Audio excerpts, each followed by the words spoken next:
one of the shit. I've not had this much trouble with it.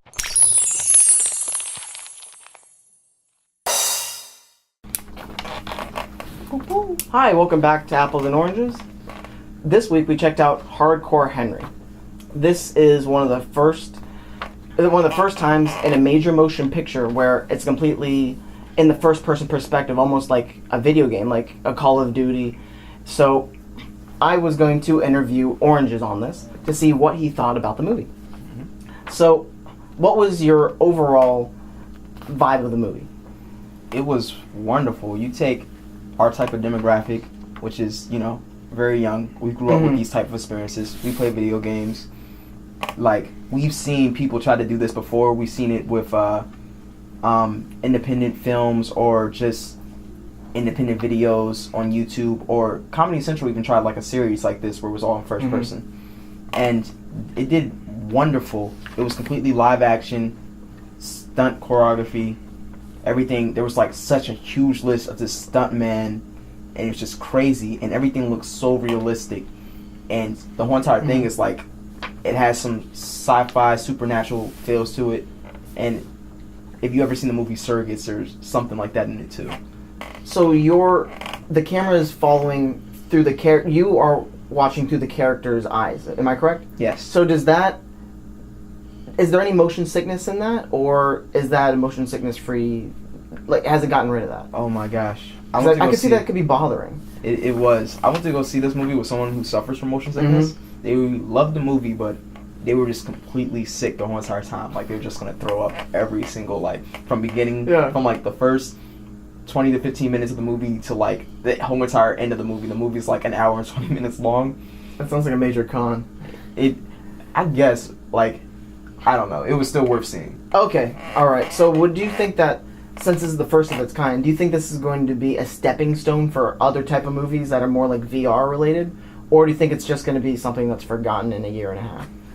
The movie itself is a stepping stone to more movies like it. And since you did bring up the VR, virtual reality type of thing, and how our video game era does do a lot of first person, it is definitely going to be a stepping stone towards that.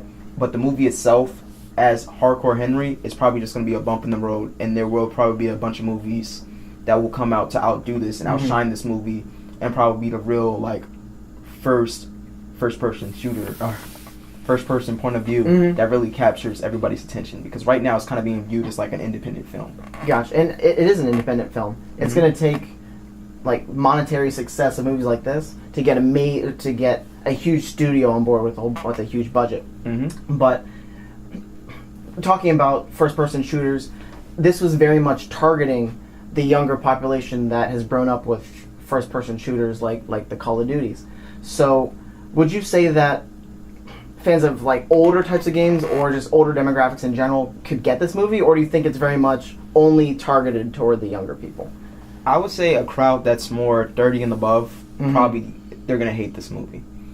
30 and people who grew up around seeing certain things, certain action movies, certain video games, they're probably gonna love it if they're action and gore or sci-fi fans. But people who are just older and they're used to what they're used to, we're human, we like tradition, it's just how things work, they're not gonna like it. Okay. So for the end, who would you recommend this movie to, if at all? I would recommend this movie to a lot of younger audiences, practically 30 to the 18 crowd, because it is rated R.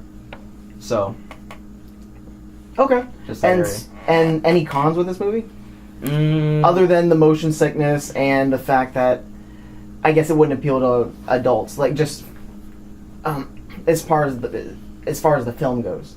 I would say with a large movie project like this, it took a lot of time to tape everything. So you see a lot of cuts in the movie just to speed up time throughout the movie, so it's not as long and it's not as boring. There's a lot of running and then there's cuts. There's a lot of running, then there's cuts. There's a lot of action, and some of there's times it will just cut to a different scene. And that's kind of needs better transitions, because it is the first of its kind, so you don't know quite how you want to do this movie. But it was really, really good. It's just that if I pointed anything out about it, It was just like those scene cuts. Okay. So, you said that you recommend it to younger people. Would you tell them to see it in the theaters, wait for it for Redbox, or what avenue would you say that they should see it in? As a movie like this, I don't see it having a lot of replay value. Mm-hmm. Maybe if you're like a really hardcore action or gore type fan, but I don't see it having a lot of replay value. But if you wanted to rent it, it is perfect for renting because it is a must-see. Rent, Redbox, on demand, or just see it in movie theaters. It is definitely a good thing to see. I don't know whether or not it will be valuable to own, though. It sounds like the novelty of it being in the first-person point of view really at least gives it some merit to check out the movie. Yeah, it's not even that. It's just the fact that the movie is just such a great movie. Like, plot and everything else. Like, the whole entire first-person thing just goes out the window once you, like, know the plot and everything that's going down. Really, that's really cool that they can suck you into the movie even though it's such a different type of filming format. It's good storytelling. All right. Well, you heard it. You heard it from Apples. Mm-hmm. All right. So that's all for us that we have today. I'm Apples. And I'm Oranges. See you guys next time. Oof.